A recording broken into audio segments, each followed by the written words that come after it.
They were just 11 years old when they vanished. On a chilly autumn afternoon in 1992, twin sisters Emily and Sarah Turner waved goodbye to their neighbors, walked down their quiet suburban street in Michigan, and never made it home. At first, it seemed like maybe they had just wandered off.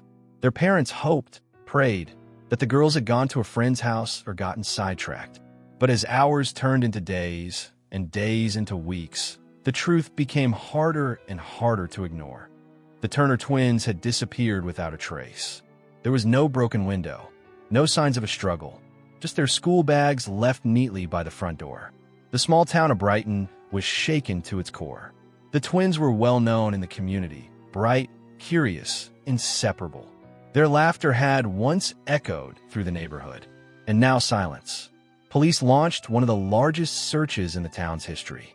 Helicopters, scent dogs, missing posters on every lamppost. But no clues, no suspects, no answers. The case quickly went cold, buried under dust and heartache, while the Turner family slowly unraveled under the weight of the unknown. For 30 years, the story of the missing twins haunted everyone who had known them. But then, in early 2022, something unexpected happened. New homeowners had just moved into a long-abandoned house 2 blocks from the Turners' home. While renovating the basement, locked for decades by a rusted chain no one could ever explain, they made a disturbing discovery.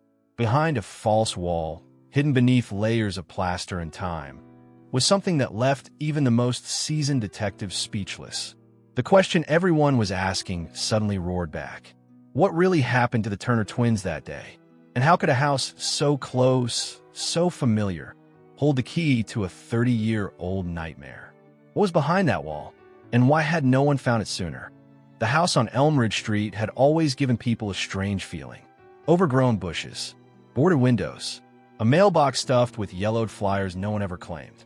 Neighbors said the last family who lived there left in the mid-90s, just a few years after the Turner twins disappeared. They left without selling, without packing, without a word. Just gone, like the girls. When the new couple finally bought it in 2022, they expected mold and creaky floors. What they didn't expect was the basement. The heavy chain that locked the door, the nails driven deep into the frame, as if someone had tried to seal something in or keep others out. When police arrived at the scene, they removed the false wall carefully. Dust hung in the air like fog. What they found wasn't bodies, but it was something. Children's toys, old books, 2 tiny school sweaters, and a newspaper from 1992 open to the article about the missing Turner twins. Investigators were stunned. DNA tests would be needed to confirm anything, but for the Turners, it was already too much. Their mother, Elaine, now in her 60s, broke down upon hearing what had been discovered. She said the sweaters matched what the girls wore the day they vanished. Emily and Sarah had been each other's shadows. Even in school, they would finish each other's sentences, answer questions together, and refuse to be in separate classes. Teachers often described them as gentle, quiet, and watchful. But just weeks before they disappeared, something had changed. Their father, Robert Turner, had noticed Sarah waking up with nightmares. Emily had stopped drawing, something she used to do every day. When he asked what was wrong, they both said nothing. But the sparkle in their eyes was dimming. The family had no enemies, no strange visitors, no custody battles or hidden drama, just a normal suburban life until it wasn't. After the discovery in the basement, the lead detective pulled up the old case files. One thing stuck out: a man named Harold Clemens, who once lived 3 doors down from the Turners. He had been questioned back in '92, but cleared due to a lack of evidence. Guess where he had moved shortly after? The abandoned house. Suddenly, the pieces didn't seem so far apart. But there was still one question no one could answer. If the girls were taken to that basement, how could no one have heard a thing? And if Harold Clemens was involved, where was he now? Detectives reopened the case immediately. But 30 years is a long time. Memories fade, records get lost, and people disappear. And Harold Clemens? He had died just 6 years earlier, alone in a nursing home just outside Detroit. No family, no visitors, no one to ask the questions he took to his grave. The house had been in his name until his death. But there was something more unsettling. In a worn folder found in a crawl space, investigators discovered sketches, crude drawings of two little girls, labeled E and S, dated months after Emily and Sarah vanished. It wasn't just a kidnapping. It was calculated, repeated, controlled. Detective Lisa Monroe, assigned to the revived case, couldn't sleep. She had kids of her own, twin daughters, almost the same age the Turner girls were when they vanished. She found herself obsessing over every detail, visiting the house alone, staring at the false wall as if it might speak. Her partner, Detective Grant, warned her, "You get too close to this, you'll lose yourself." But Monroe couldn't help it. There was something about the way the basement was set up, something ritualistic, like whoever built it had done this before, or planned to do it again. Meanwhile, the Turners were thrust back into the spotlight. Elaine Turner, the girl's mother, had kept everything: drawings, clothes, even old voice recordings. She'd never moved out of their childhood home. She told reporters, "I always believed they were close. I just didn't know how close." But Robert Turner? He wasn't so sure about reopening old wounds. He had remarried, had another daughter. For years, he'd pushed the memories of Emily and Sarah into the darkest corners of his mind. Now they were all flooding back. The town, too, was spiraling. People who had lived there in the 90s began questioning what they remembered. One woman, a former neighbor, came forward with something she had never told police, that she'd seen the twins walking toward Clemens' house the afternoon they vanished. She hadn't said anything back then, because Clemens was her uncle. The deeper investigators looked, the more tangled things became. Why were there no screams? Why hadn't the dogs picked up the scent during the original search? And then there was the rumor. Another girl had gone missing in a nearby town in 1989. Her case was never solved either. Her name? Lila C. Henderson. No one made the connection until someone noticed the initials in Clemens' sketchbook. E. S. L. 3 girls. 3 missing cases. 1 man. But if he was dead, who else knew? Or worse, who else was involved? Detective Monroe stared at the sketchbook again, her hands trembling slightly. E. S. L. The initials weren't just ink on paper anymore. They were a timeline, a pattern, a chilling trail of missing girls, Emily and Sarah Turner, and possibly Lila Henderson. She hadn't told Grant yet. Not about the third girl. Not about the quiet theory forming in her mind, that Clemens might not have acted alone. Or worse, that someone else was still out there, watching. The basement had been cleaned out, cataloged, sealed, but Monroe returned anyway. Late at night, alone, she'd noticed something, faint scuff marks in the far corner of the concrete floor, a section that didn't quite match the rest. She knelt down, running her fingers along the edge. Hollow, her heart pounded. She grabbed a crowbar from the police kit by the door. The concrete cracked on the 3rd hit. Meanwhile, back at the Turner house, Elaine received an anonymous envelope. No return address, just a photograph inside. A blurry image. 2 girls, sitting on a bed, dated 1993. She dropped it. Her legs gave out. "It's them," she whispered, her voice barely audible. She called the station. They were alive. A year later, someone had them, but the number was blocked. The picture couldn't be traced. Back at the station, tensions boiled between Monroe and Grant. He didn't believe in chasing ghosts. "He's dead, Lisa. The case is closed in all but name." "No," she snapped. "This is bigger. What if Clemens was working with someone? What if he was just the collector, not the controller?" Then came a file, one the department had missed, buried in a box labeled miscellaneous. It was a tip for 1994. A man had reported hearing children crying in the basement of the same house. He was dismissed, said he was drunk, but he left a name: Alan Whitmore, Clemens' former co-worker, still alive, still living in Michigan. Grant hesitated. "If this is real, we're going to stir something up." "We already have," Monroe replied. Just as they were leaving, another call came in. A retired officer. He'd worked the original Turner case. There was something else, something we never filed. Clemens had a visitor the week before the girls vanished. A woman, blonde, mid-30s. She signed in as Mrs. Langston. Monroe froze. Lila Henderson's last name was Langston. Everything was circling in. A false floor. A photo that shouldn't exist. A name that connected the girls in a way no one had seen before. And one more discovery. Behind a cracked concrete slab, Monroe found a box. Inside, a videotape marked June 2nd, 1993. She stood still. It was the same day as Sarah's birthday. Detective Monroe stood frozen, holding the videotape in her hands. It was dusty, mold clinging to the label. June 2nd, 1993.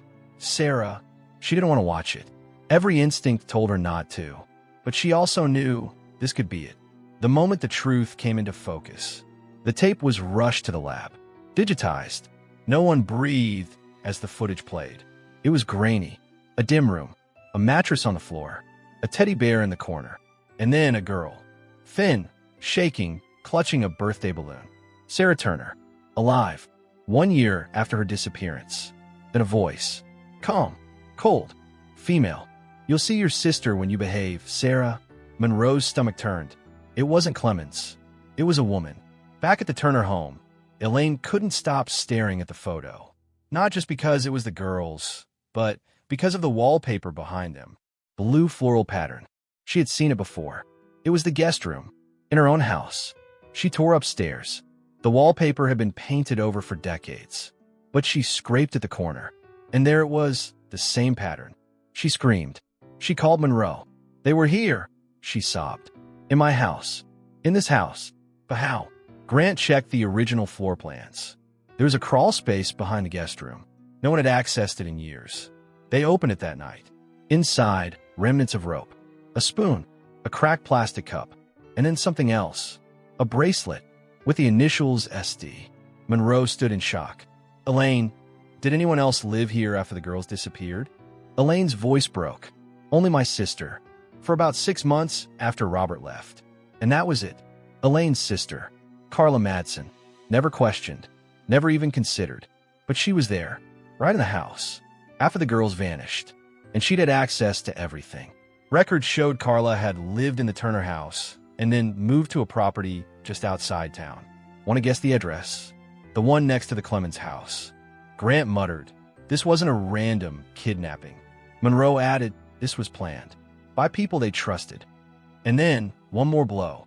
A message arrived at the station. Typed. No return address. Just 7 words. She's still alive. Stop digging. Or else. Monroe's hands trembled. Would she? Emily? Sarah? Or someone else entirely? The sun was just beginning to rise when Monroe and Grant arrived at the remote farmhouse that once belonged to Carla Madsen, Elaine Turner's sister. The gravel crunched under their boots. The house was quiet. Too quiet. They had no warrant. Not yet. But after the message, they couldn't wait. The front door creaked open. Inside, the air was thick, stale. Time hadn't touched this place in years. Dust blanketed everything, but a trail of footprints led down the hall. Monroe followed them, heart pounding, to the cellar door. It was unlocked. She descended slowly, flashlight flickering, each step echoing in the stillness. At the bottom, she saw a small room. Metal bed, chains, a locked cabinet, and then a voice. Fragile, quivering. Hello. Monroe's breath caught. She stepped forward. Emily. Silence. She repeated, softer now. Emily Turner?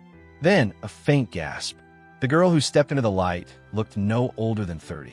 Pale, eyes wide with fear and confusion. But it was her, Emily Turner. She was alive. She had been held here for over 3 decades. Monroe knelt beside her, tears welling in her eyes. You're safe now. It's over. But Emily didn't cry. She didn't smile. She whispered, no, it's not. She's still out there. Carla, the woman who had once rocked her to sleep, had also chained her to a wall. Back at the Turner home, Elaine collapsed upon hearing the news. Her daughter, one of them, was alive. But the joy was mixed with unbearable sorrow. What about Sarah? Emily gave her the answer later that night. In a quiet hospital room, she spoke for the first time in full sentences. She tried to escape in '93. Carla caught her. She didn't survive. There were no tears. She had no more left to cry. The body had never been found, likely buried on the farm. Investigators would search for weeks, but Emily remembered where. She kept track, day by day, year by year. At the end of the week, they found the shallow grave. Sarah Turner had never left. The town mourned again, but this time they knew. Justice came swiftly. Carla Madsen was tracked down in another state, living under a new name. She was arrested, and the case that haunted Brighton for over 30 years finally had a face, a name, and an ending. But as Monroe filed her final report, one detail still haunted her. The videotape, the one labeled June 2nd, 1993, showed Sarah. But there was another tape. They found it weeks later in a separate box, dated 1995. The girl inside wasn't Emily, or Sarah, or Lila. She was someone else, which meant Carla wasn't working alone, and she wasn't finished. The small town of Brighton would never be the same. For decades, the Turner case had been a haunting echo in the background of everyone's lives, a painful mystery that never quite faded. But now there was truth. Brutal, heartbreaking, and raw, but truth nonetheless. Emily Turner, once a laughing 11-year-old with pigtails and sketchbooks full of fairies, had become a woman who never saw the outside world past her childhood. But she survived. She endured. Her recovery wouldn't be measured in weeks or months, but in years. Still, she was no longer a forgotten face on a faded poster. She was real, present, breathing. Elaine Turner, now gray-haired and weathered by grief, never thought she'd hold her daughter again. But the first time she embraced Emily in that hospital room, she whispered, "I knew you'd come home. I never stopped waiting." Emily didn't respond with words, just a quiet nod and a tear sliding down her cheek. Carla Madsen, once a trusted aunt, was convicted on multiple counts, including abduction, false imprisonment, and the murder of Sarah Turner. Investigations later confirmed she had been involved with Harold Clemens and possibly others in a ring authorities were still uncovering. Detective Lisa Monroe received commendations, but she didn't hang them on her wall. She kept one thing instead, the bracelet Emily had worn, a reminder of how close the case had come to staying buried, and of how many still might be out there waiting to be found. Lila Henderson's case, once a footnote, was reopened. With new attention and evidence, her family finally had hope again, something they hadn't felt in decades. But it wasn't just about solving the crime. It was about seeing how evil can live in silence, behind walls, within families, and how sometimes monsters aren't strangers in the dark, but people who eat dinner at your table. Emily later told reporters during her first public statement, "I was taken by someone I trusted, but I survived because I remembered who I was and who my sister was. She never left me." The town built a small memorial garden where the Turner home once stood. 2 white benches, one for each sister, one to remember, one to honor. As for the final videotape, the one dated 1995, authorities believe it could be tied to a wider, more disturbing case still under investigation. But Emily had one request. Don't let her story end where mine began. Keep going. If this story moved you, share it. Not just for the Turners or for Emily, but for every child still missing and every parent still hoping. Because sometimes the truth does come home. Like, share, and subscribe if you believe stories like this need to be told. Not for views, but for justice. Every voice matters. Every case deserves to be seen.